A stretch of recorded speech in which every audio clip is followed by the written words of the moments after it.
Hello guys.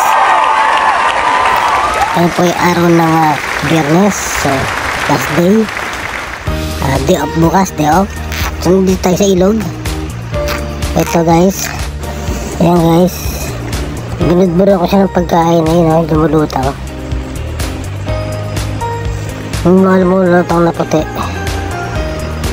pero ano pa rin hindi pa rin siya pinapansin ng isda. Ewan ko ba, iba na itong pagkain ng isdang to.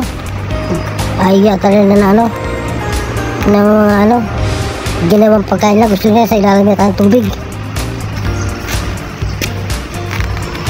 Masaya lang guys. Pero bago ang lahat, binabati ko muna aking mga followers, likers, shares, and bashers. Guys, andito tayo sa labas ngayon guys, at kadarating lang natin bago tayo dumiretso dito sa ilog, kasi dala ko yung binili kong pagkain ng crab, shrimp. Ina-expect ko kakainin na isda kasi sa dagat din naman yun, diba? Kaya lang hindi kinain hindi na nagtagumpay talaga. Kaya mangyayari yan sa Sabado, bukas, talagang ininit ko sila lahat. Hindi kami kasama tayo kasi mahirap manghuli na wala kang kasama. Siyempre tagahawak ng tubig. Ayoko kagaya dati na nanghuli ako, lalakad pa ka na medyo mahaba para mailigis timba, kasi nga tubig yan lalakad ka, magmula doon dulo, kaya dandyan yung timba ba. Pag napag ko na isda, ano pa lang, wala pa isang oras pa lang, tiyok na. Pero may mga buhay, pero may mga namamatay. Tag-init yun baka ako sa init Pero anyway, baka sakaling itong taglamig ngayon, malamig ngayon, medyo umokay ang huli ng isda. Titignan natin mamaya, bukas. Sa ngayon, isip-isip muna. Kasi ang dami. Pag nilagay mo ng net siya, kagaya ng ginawa ko dati, net. Dalawang kamay ko hawak net. Lumalakad ako ganyan. Talagang may mga nahuli talaga ako. Kasi doon, hindi sila makakakat doon, makakakyat sa dulo. Kasi ang tubig papunta dito sa kaliwa. Kaya pagtakbo na ng pakanan, umaagos ng tubig, may nahihirapan sila umakyat. Lalo't medyo bato-bato. Kaya ganun. Net ko nga lang medyo bitin. Dapat ang net mo sakop magkabilang gilid ng tubig, magkabilang gilid. Bitin kasi halos kalahati lang sa sakop ng net ko nakakadaan sila sa kabila. Kaya kailangan malapad ang net mo. Diyan lang kasimple, huli lahat yan. Dami. Okay guys, ano oras na ba guys? Alas 36, maaga pa. Baka mautusan ako kaya dito ko tumambay muna sa labas. Hindi mo na ako dumiretso rin. Kahapon bugbuga kami, alas 10 na ako lumabas. Nagre-reklamo ako. Parang gusto niya pa kasi tulungan ko siya mag-sending. Hindi ko kaya magpaabot ng alas 11, alas 12. Alas 10 nga lang, pahirapan kasi alam mo na, uuwi ka, maglalakad ka pa, darating ka sa bayan ng oras na mag-alas 10. Siyempre gusto mo mag-relax sa bahay, yung pag uwi mo, maligo, umupo-upo, manood na konti o mag-games na konti, games. Yung relax ba? Hindi pag uwi mo maligo, tulog agad. Tapos pag tulog mo kinabukasan, didilat ka, pagtatrabaho na ulit. Hindi ganun guys. Pagdating mo, kailangan siyempre mag-relax muna, relax ka na konti. Tapos konting games. Ganun dapat guys. Yun ang relax na sinasabi ko. Kaya gusto ko makauwi na maaga, diba? Eh, alas 9 nga lang oh. Ay okay, gusto ko mag-outing ka, alas 8 lang eh. Alas 9 eh. Nakiusap alas 9 eh. Tapos naging alas 10. Ay wala akong magawa. Siyempre nandun na ako.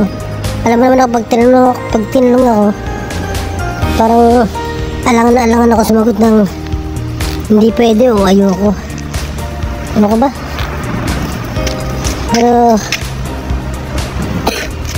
tignan natin mamaya ano mangyayari guys. Sana walang outing yan. Kasi bukas, sabi kasi pag pinapasok ka bukas talagang hindi ako mapasok kasi gusto ko magpahinga makasama rin yung aking mag-ina. Yun lang. Marami siya kakilala kasi. Marami siya kakilala, mga Koreano, mga nagsisigong din. Tawagin niya.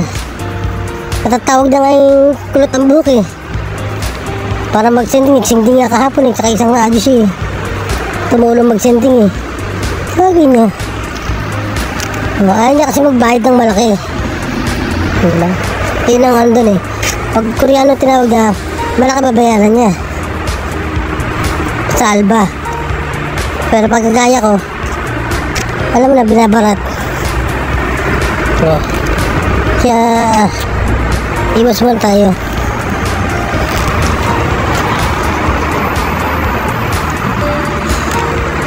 Anyway guys, basta mamaya tignan natin kung ano mangyari, kung magpapersahang OT na naman o hindi. Kasi nakita ko yung ano, may gagawin pa, nakatambak doon sa gilid, gagawin kulay, hindi yung biscuit na nga, yung parang biscuit nga na kulay naman, parang kulay snow, medyo white siya, ganun itsura. Eh, hindi ko alam kung ano gagawin din, baka gagawin nyo kagaya sa school, yung mahabang ditupi. Kasi nang parang binabanggit ko sana isa eh, sa hakirang. Hindi ko alam kung yung isang malaki o yung ditupi eh.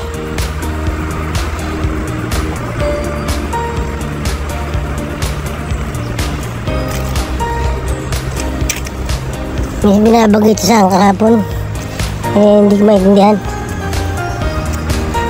Kaya ano, ayoko mo na isipin yun. Kasi sabi ko ayoko na maulit yun eh. Malaki daw yung kita ron, malaki. Eh ano, pakalam kong malaki kita ron. Hindi naman ako makita sila. Sana kung ano, poporsyentohan nila ako. Hindi naman. Anyway, aga-aga, ayoko minit ang ulo ko. Ayoko minit.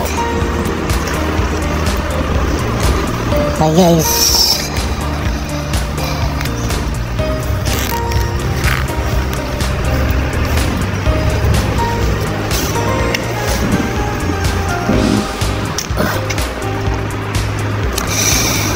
tingnan natin itong paligid guys. Ayun iyo guys, huwag muna doon guys. Hindi, marami isda. Marami isda. Hanggang dito, hanggang doon, sa Pitulay. Yan. Kaya dito wala ng tubig. Dati may tubig dyan. Ngayon wala na. Ang tubig nandun. Saka doon sa gilid, may konting tubig na dumadali pag ano. May konting tubig na dumadali hanggang doon sa Pitulay. Yan. Yan o. Ano ba sasabihin ko sa inyo guys? Napuputol lang video guys. So mamaya na lang ulit guys ha. Mamaya ituloy natin ang usapan. Mamaya ang break. Okay guys, hanggang sa muli guys. Hanggang sa muli. Maraming salamat. Bye bye. Hanggang sa ulitin guys. Sana huwag kayong magsawa. Panoorin na ang video. Yan. Salamat ulit guys. Salamat. Bye bye. Bye bye.